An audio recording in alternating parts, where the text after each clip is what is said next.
just like to ask the panel discussion participants the first question, just to really shortly introduce your background. Okay, so where are you from, and what do you teach, where do you teach?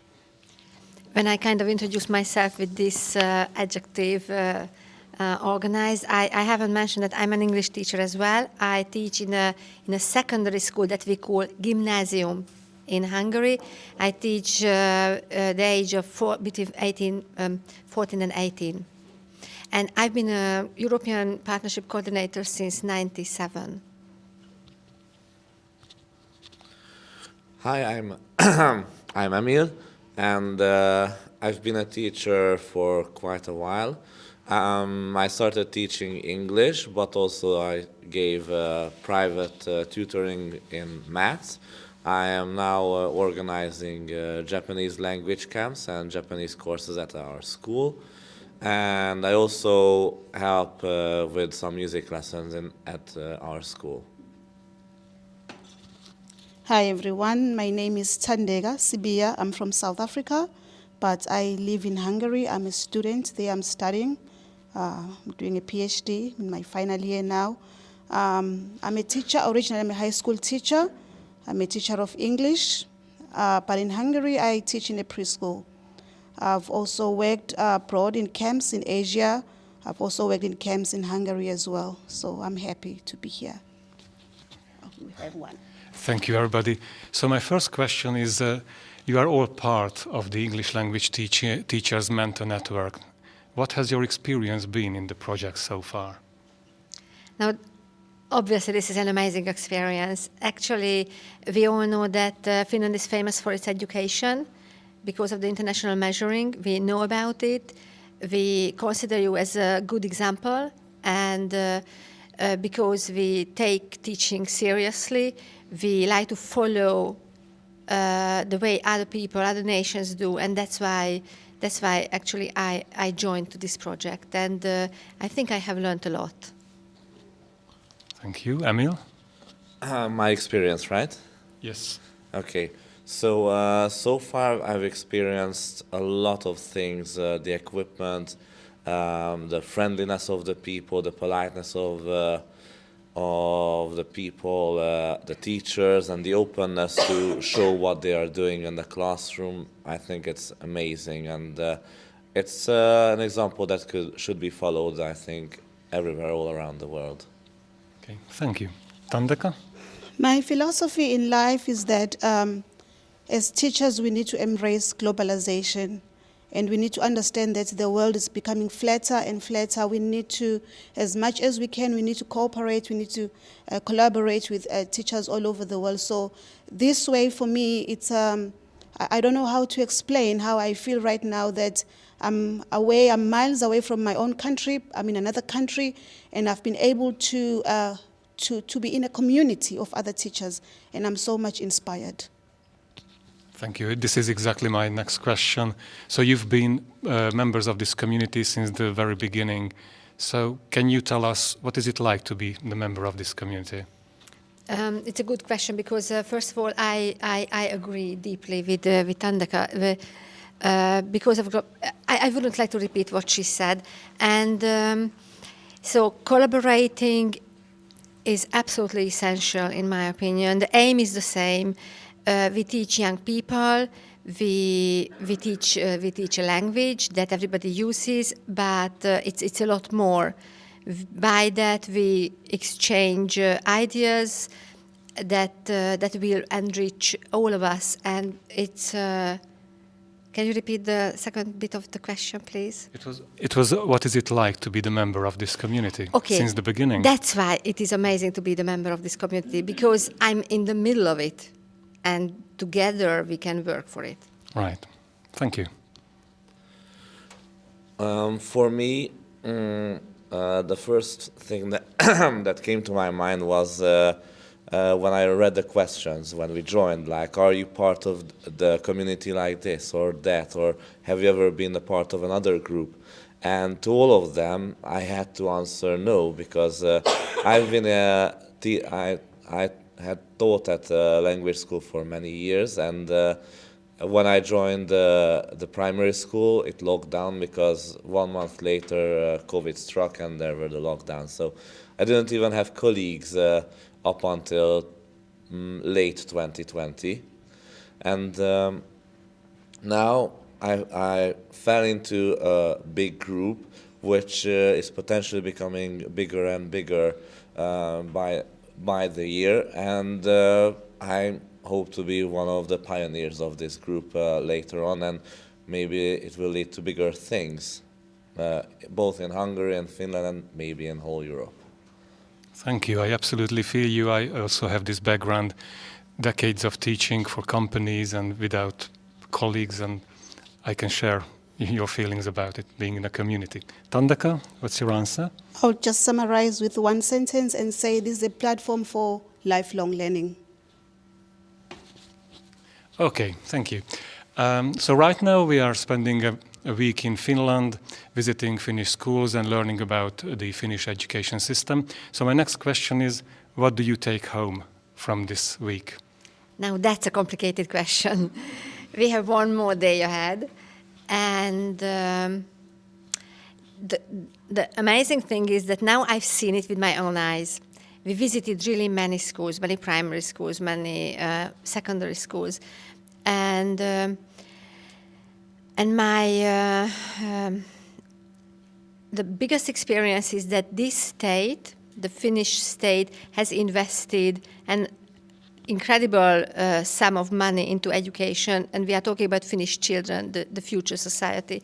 And this is a very important message. I think this is that I'm going to talk about, that this is something to follow, to take children seriously, a lot more serious, and that's why we should invest into them. We should work a lot more on it, and it's and also understanding the change of this new age, that the world is changing with globalization, with unlimited internet access, with mobile phones in everyone's hands. We must look for new ways. And this is one more thing that we have been talking about, and we should go on. And also I started sharing my experience with my colleagues, and based on that we will have more discussions. Thank you. Emil? I would start by saying one word of what I take home, and it's punching bags. Because that's one thing I've been talking about privately with some people, that unlike in Hungary, there is a punching bag at school here. And that's what I came here to see, if there were any punching bags at school. And there are actually punching bags. And I brought this idea up in the group chat of my own class, and they said absolutely 100% we need a punching bag. So, but that's just like the tip of the iceberg of what I'm taking home, because a punching bag could be a start of showing other teacher colleagues and other students that there are things to do at school aside from learning and just hanging out and feeling warm in the cold winter of Hungary. So it's something that the equipments, I think many parents are eager to make the environment more child-friendly, more enriching for children. So when they walk outside the classroom, the only thing they usually look at in Hungary are the boards of the former classes. And now they would have like a climbing wall or a punching bag, and everyone would probably line up to hit it at least once during the break. But in Hungarian we say every miracle lasts 3 days, they would get used to it in a later one, and they would be more civilized using it and taking turns. So punching bags, other fun activities outside the classroom, I think that's what I will take home. Yes, thank you. And I think we can agree that it's not always a matter of money, not always about financials that you would take home. Yeah. Okay, thank you. Tandeka.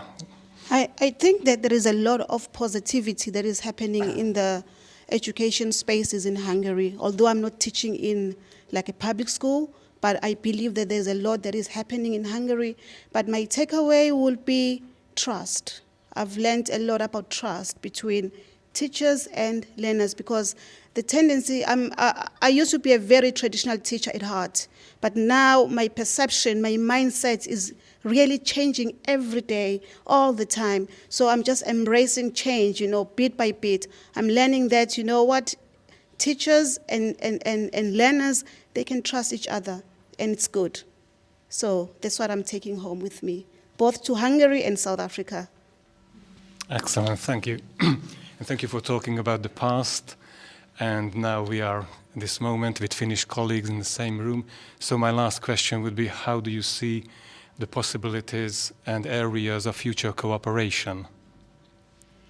I like talking right after Tandaka, because again, there's something that I keep telling my students, that the world is built on trust. So this is my motto.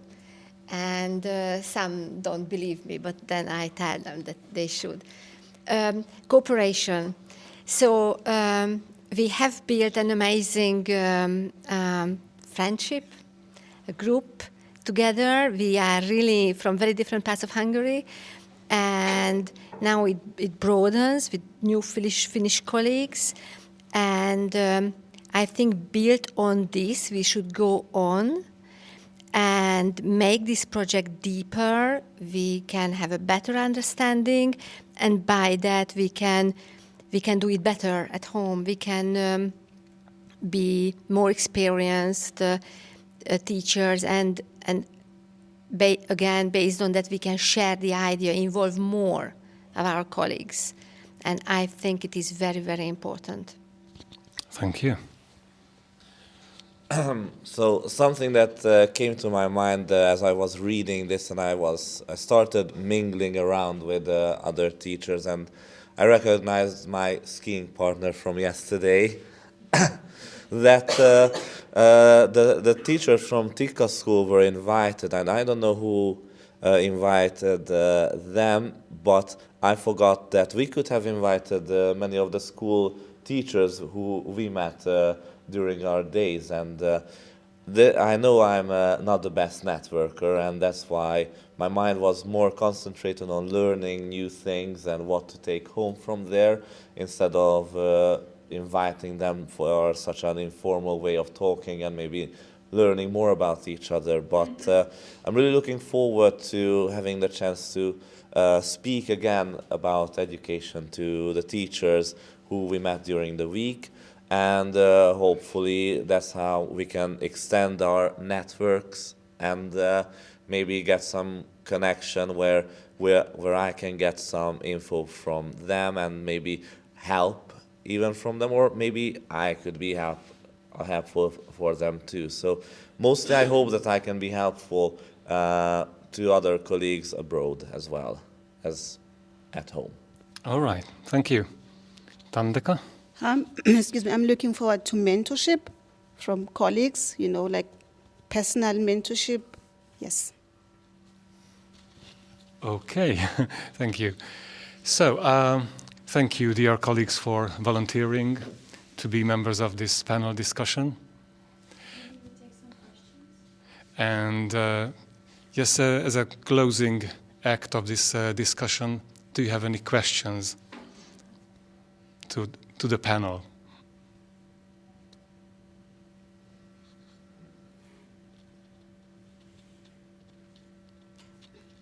Okay, I take it as no. But you were so brave. There is a question. There is a question, okay.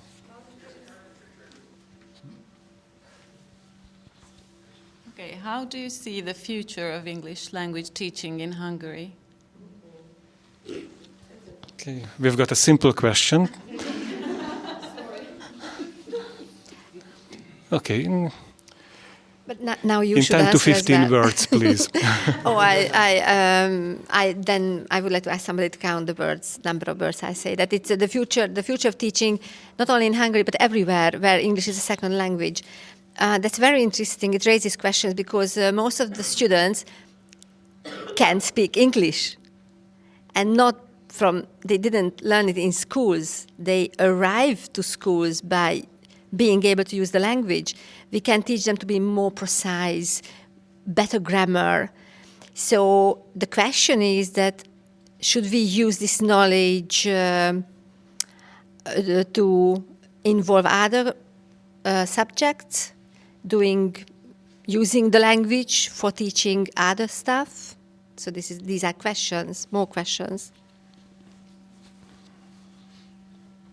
Okay, for English teaching in the near future in Hungary, I don't think it will change too much.